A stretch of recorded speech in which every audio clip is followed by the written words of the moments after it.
राधे राधे। आप सभी दोस्तों को संकट चतुर्थी व्रत की हार्दिक शुभकामनाओं के साथ मेरा प्यार भरा नमस्कार। इस पोस्ट में जानेंगे माघ माह की संकटी चतुर्थी की पूजा विधि, जानेंगे शुभ मुहूर्त और इससे जुड़ी सभी बातें। साल 2024 माह की संकटी चतुर्थी इस साल की पहली बड़ी चौथ होगी।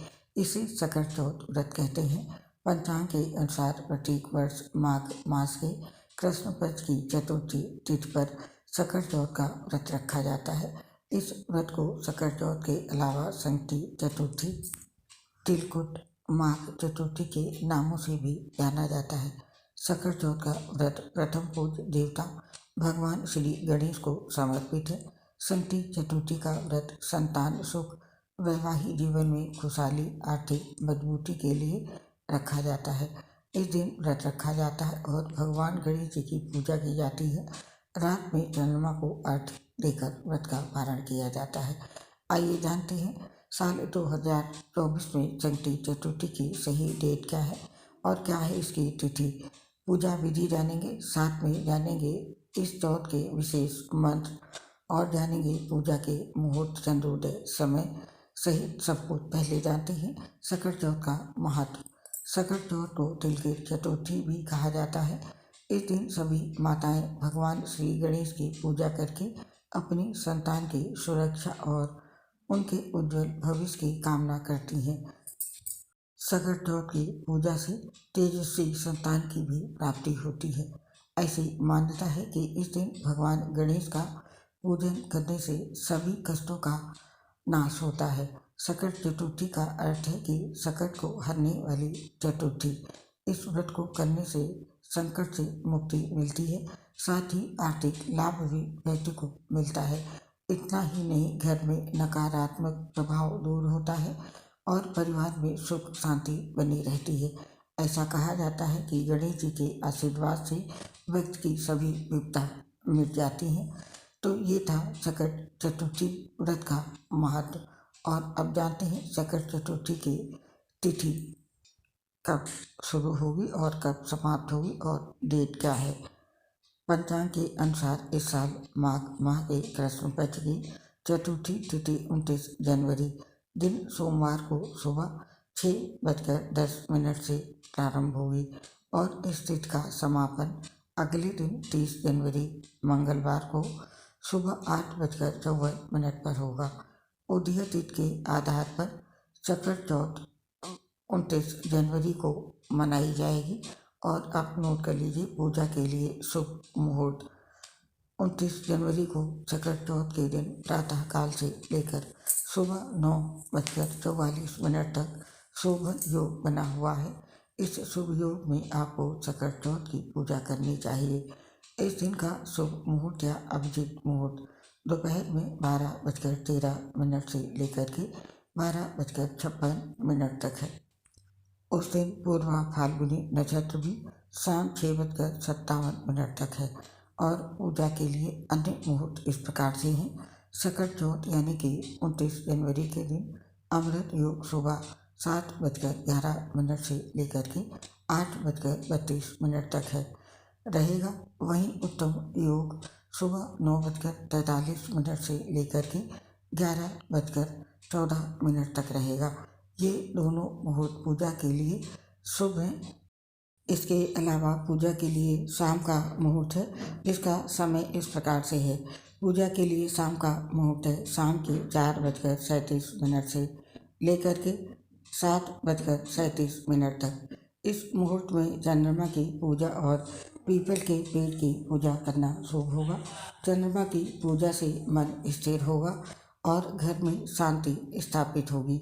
और अब जानते हैं संकट चौथ पर पूजा के लिए शुभ चौघड़िया मुहूर्त किस प्रकार से है। इस दिन अमृत सर्वोत्तम मुहूर्त है सुबह के 7:11 से लेकर के 8:32 तक सुबह के। और इस दिन शुभ उत्तम मुहूर्त है सुबह के 9:53 से लेकर के 11:14 तक सुबह के। और इस दिन चौघड़िया चर सामान्य मुहूर्त है। दोपहर में 1:55 से लेकर के दोपहर के 3:16 तक। और इस दिन चौघड़िया लाभ उन्नति मुहूर्त है। दोपहर में 1:15 से लेकर के 3:16 तक दोपहर के। और इस दिन चौघड़िया लाभ उन्नति मुहूर्त है।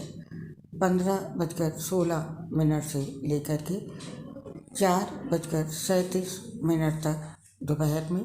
और इस दिन अमृत सर्वोत्तम मुहूर्त है। 4:37 से लेकर के 5:57 तक ये समय PM का है। और अब जानते हैं साल 2024 पर सकट चौथ का अर्घ देने का समय क्या है। सकट चौथ वाले दिन चंद्रमा को अर्घ देने का समय रात में 9:10 पर है। उस समय चंद्रमा का उदय होगा। इस व्रत में चंद्रमा के उदय के लिए व्रती को प्रतीक्षा करनी पड़ती है, क्योंकि कृष्ण पक्ष का चंद्रोदय देर से होता है। तो ये था साल 2024 पर सकट चौथ को चंद्र अर्थ का समय। और अब जानते हैं सकट चौथ की पूजा विधि और इसके लिए विशेष मंत्र। लेकिन पूजा से पहले की तैयारी कर लें। सकट चौथ से एक दिन पूर्व सात्विक भोजन करें। तांत्रिक वस्तुओं और विचारों का सेवन बंद कर दें। व्रत और पूजा के लिए तन, मन और कर्म से शुद्ध हो जाए। सकट चौथ के दिन प्रातःकाल में गंगा जल बाल्टी में डालकर स्नान करें। उसके बाद पीले या लाल वस्त्र धारण करें। पूजा स्थान की सफाई करें और हाथ में जल, अक्षत और फूल लेकर सकट और व्रत एवं गणेश जी की पूजा का संकल्प करें और अपनी दैनिक पूजा करें। और अब जानते हैं पूजा विधि। यदि आप स्नान कर चुके हैं तो कोई बात नहीं, वैसे सुबह उठकर पवित्र जल से स्नान करें। फिर मंदिर को स्वच्छ करें और उसके पश्चात गणेश जी की स्थापना करें। अगर श्री गणेश जी पहले से ही आपके घर में स्थापित हैं तो उनकी प्रतिमा को गंगा जल से स्नान कराएं और उन्हें नए वस्त्र धारण कराएं। फिर भगवान श्री गणेश जी के आगे घी का दीपक जलाएं। दीपक जलाने के पश्चात भगवान श्री गणेश को पीले रंग के फूल चढ़ाएं। इसके बाद दूध व घास अर्पित करें। फिर भगवान श्री गणेश जी को मोदक और गुड़ के लड्डुओं का भोग लगाएं। सकट चौथ को तिलकुट चतुर्थी भी कहते हैं, इसीलिए इस दिन तिल से बनी चीज़ों का भी भगवान श्री गणेश जी को भोग लगाना शुभ और लाभदायक माना जाता है। भोग लगा ले, उसके पश्चात सकट चौथ की कथा का पाठ करें और भगवान श्री गणेश के स्तोत्र का पाठ भी अवश्य करें। गणेश चालीसा का पाठ करना भी शुभ माना जाता है। इसके बाद भगवान श्री गणेश जी की आरती करें और उन्हें लगाए हुए भोग को प्रसाद के रूप में परिवार के सदस्यों को बांटें और खुद भी खाएं। यदि आप निर्जला व्रत रख रहे हैं तो स्वयं प्रसाद ना खाएं। जब व्रत का पारण करें तो सबसे पहले प्रसाद का ही सेवन करें। और अब जानते हैं गणेश चौथ के लिए भगवान श्री गणेश जी के कौन से मंत्र हैं। तो इसके लिए इन विशेष मंत्रों का जाप जरूर करें। पहला मंत्र भगवान गणेश जी का 12 नाम मंत्र है, जो कि इस प्रकार से है। गण पूज्यो वक्रतुंड एक दृष्टि त्र्यंबका नीलग्रीवो लंबोदरो विक्तो विघ्नराजक धूम्र वर्णो भालचंद्रो दशमस्तु विनायका गणपति हस्ति मुखो द्वादशारी यदेन्द्रम। और भगवान गणेश जी का दूसरा मंत्र श्री गणेश जी का कार्य सिद्धि मंत्र है, जो कि इस प्रकार से है। वक्रतुंड महाकाय सूर्यकोटि समप्रभा निर्विघ्नं कुरु मे देव सर्वकार्येषु सर्वदा। और भगवान गणेश जी का तीसरा मंत्र संतान प्राप्ति मंत्र है। मंत्र इस प्रकार से है। त्रमीय माया खिल बुद्धि दात्री बुद्धि प्रदीपाय सुराधिपाय नित्याय सत्पाय च नित्य बुद्धि नित्यम निरिहाय नमस्तुते नित्यम। तो ये भगवान गणेश जी के मंत्र हैं जो कि गणेश चौथ पूजा में आपको ज़रूर जप करनी चाहिए। पूजा समाप्त होने पर भगवान गणेश जी के आगे दोनों हाथ जोड़कर अपनी भूल चूक के लिए क्षमा जरूर मांगे। और गणेश चौथ पूजा के दिन आपको ये काम जरूर करने हैं, इनको करना आवश्यक है। सकट चौथ के दिन सुबह जल्दी उठकर स्नान आदि करने के बाद साफ वस्त्र धारण करने हैं।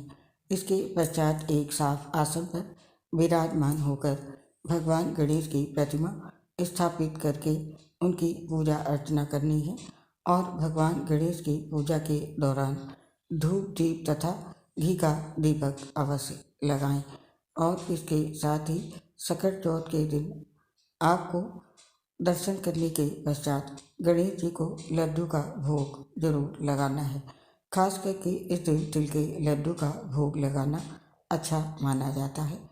और इसके पश्चात व्रत में आपको पूरे दिन अन्न नहीं लेना है, निर्जला उपवास करना है।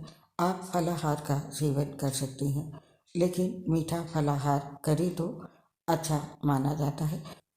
इतनी प्रक्रिया पूर्ण होने के बाद आपको बाएं हाथ में शुद्ध जल लेकर भगवान गणेश जी के सामने व्रत आरंभ करने का संकल्प लेना है। और संकल्प लेने के बाद आपके आसपास के किसी भी भगवान गणेश जी के मंदिर में जाकर उनके दर्शन करने चाहिए। और इस दिन किसी भी ज़रूरतमंद व्यक्ति तथा ब्राह्मणों को दान देना चाहिए। दान आप अपनी इच्छा अनुसार किसी भी वस्तु का दे सकते हैं, लेकिन दान देना आवश्यक है। और इस दिन आपको ब्रह्मचर्य का पालन करना होता है तथा झूठ बोलने से बचना चाहिए और दिन में सोना नहीं चाहिए। तो ये वो कार्य हैं जो आपको सकट चौथ के दिन अवश्य करने चाहिए। आप और आपके पूरे परिवार पर भगवान गणेश जी का आशीर्वाद सदैव बना रहे, इसी कामना के साथ इस पोस्ट को समाप्त करने की आपसे आज्ञा चाहते हैं। दोस्तों, धर्म से जुड़ी किसी भी जानकारी, पूजा पाठ की जानकारी पाने के लिए हमारे चैनल को सब्सक्राइब करें और बेल आइकन जरूर दबाएं, ताकि आपको समय पर पूर्ण और सही जानकारी मिलती रहे।